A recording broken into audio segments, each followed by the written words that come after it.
Bonjour Alain Mabanckou, Lumière de Pointe-Noire, c'est le nouveau livre événement bien sûr dont on va parler, vous prix Renaudot et aussi l'Académie française qui a récompensé l'ensemble de votre œuvre. Vous êtes d'ailleurs le prochain président de la Foire internationale du livre de Brive, ce qui est un grand événement qu'on peut d'ores et déjà annoncer aujourd'hui. Et puis on va bien sûr parler de l'actualité, le Mali d'abord. Est-ce que ça vous touche, vous l'Africain, ce qui se passe en ce moment? Essentiellement, ça me touche. Je ne peux pas y rester indifférent parce que ceux qui sont en train de s'entretuer, ceux qui sont en train de souffrir sur place au Mali sont des Africains comme moi. Et le Mali, c'est le pays que j'ai le plus visité en Afrique.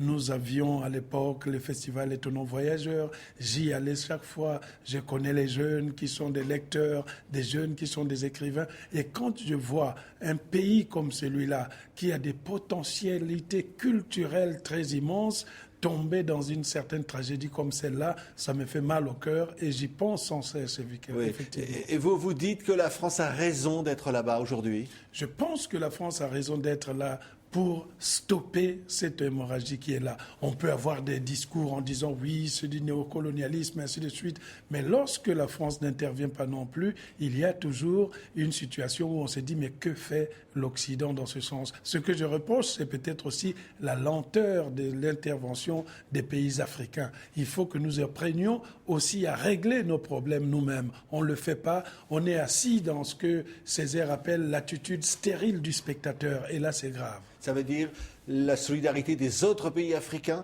qui devraient intervenir militairement. Il devrait y avoir une armée africaine. Sinon, ça sert à quoi d'avoir l'unité africaine? Ça sert à quoi de voir des réseaux internationaux? Est-ce que c'est simplement pour s'échanger de la monnaie, pour être dans l'économie? Quand un pays africain souffre, nous devons aller du côté de la justice. Nous devons demander à tout le monde d'aller de l'avant, de se serrer. La France ne serait pas intervenue si nous, les Africains, nous avions su comment régler le problème. Moi, je préfère sauver les vies des Africains en passant par la France qu'assister au carnage des Africains en élevant des principes qui sont inutiles finalement. Ouais. Et qu'est-ce que ça vous inspire, le fait que la France soit seule? Les autres pays européens, pour l'instant, ne sont pas intervenus. La France est dramatiquement seule. La France, en quelque sorte, était piégée dans sa conscience. Elle se disait que l'organisation internationale va suivre.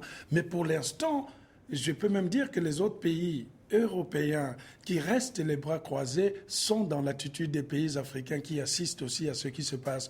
Nous devons faire de ça une intervention internationale pour que dans l'esprit des Africains, ça n'ait pas le caractère d'une intervention coloniale. Oui. Un mot sur le terrorisme, l'islamisme que l'on voit donc se développer, en l'occurrence là, au Mali. Est-ce que c'est une menace pour l'ensemble de l'Afrique?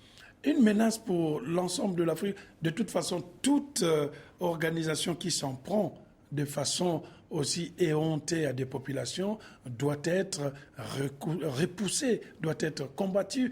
Le terrorisme, c'est un mal pour tout peuple, pas que pour les Africains. Donc je pense que les raisons qui nous poussent à nous insurger, c'est de dire chaque fois qu'il y a du terrorisme, il faut le décapiter. Oui. C'est une autre image de l'Afrique. On parle aujourd'hui d'une Afrique qui se développe avec des taux de croissance importants et on voit encore ici et là une instabilité politique, problème de mauvaise gouvernance. Il y a encore des choses à faire, j'allais dire, une sorte de grande lessive à faire en Afrique. Il y a une lessive à faire, il y a une pédagogie démocratique à apprendre aux jeunes générations. Il y a des potentialités que nous avons, mais nous ne savons pas les utiliser parce que nous avons dans notre esprit parfois la culture belliqueuse. Et cette culture belliqueuse a causé beaucoup de tard dans le continent noir.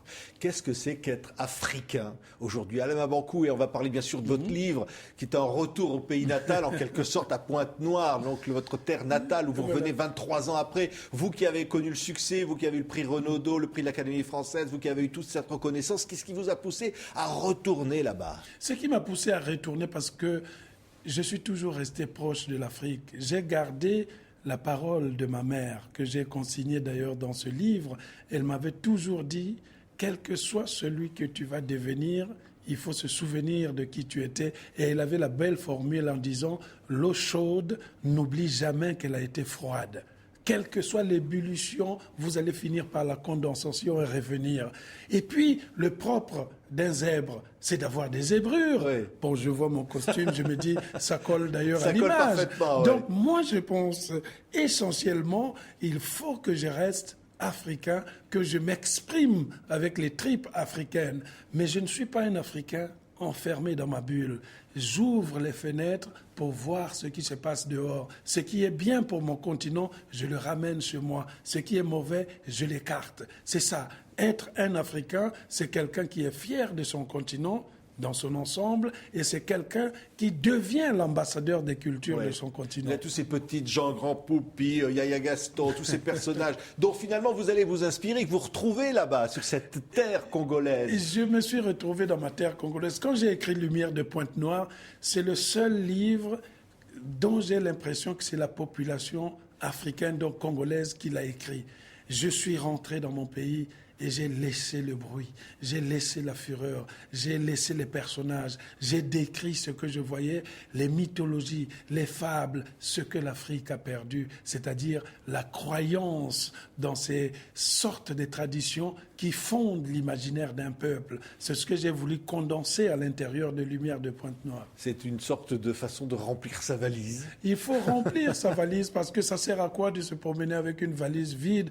Imaginez une tortue qui se balade sans sa carapace. Moi, je suis plutôt celui qui pense que toute valise doit être pleine de ce qu'on a pris dans le monde et puis de ce qu'on a gardé de sa propre culture. Ouais. Et à la mort de votre famille, enfin de votre mère, et les cimetières où vous refusez d'aller finalement? J'ai refusé d'aller au cimetière parce que le livre Lumière de Pointe-Noire, c'est déjà l'hommage à la femme africaine. On a toujours pensé que la femme africaine était quelqu'un qui a été assise derrière à la cuisine. Ma mère était une femme indépendante. Elle achetait sa parcelle, elle faisait son commerce. Elle ne savait pas lire et écrire, mais elle avait le savoir de la tradition. Et dans Lumière de Pointe-Noire, en mettant en scène ce personnage qui s'appelle Maman Pauline Kenge, qui est réel puisque c'est ma mère, j'avais l'impression de dessiner peut-être désormais l'image contemporaine de la femme africaine libre, indépendante, qui peut s'exprimer et qui n'est pas forcée d'écouter le diktat de l'homme. Vous êtes revenu transformé, Nama Bankou? Je suis revenu... À chaque fois transformé, finalement. C'est une sorte de pèlerinage nécessaire. Le pays, c'est fondamental. Quand vous allez dans votre pays, vous êtes comme quelqu'un qui ne se baigne pas dans la même rivière. En allant là-bas, en écrivant ces livres, j'ai eu l'impression de souffler, de respirer et de me dire que qu'est-ce que c'est beau le Congo-Brazzaville, mais qu'est-ce que c'est beau l'Afrique. Et je me retourne, je vois la désolation, je dis, ils n'ont rien compris. L'Afrique qui vient, c'est celle-là, celle du mouvement. Merci, Alama Bankou. Lumière.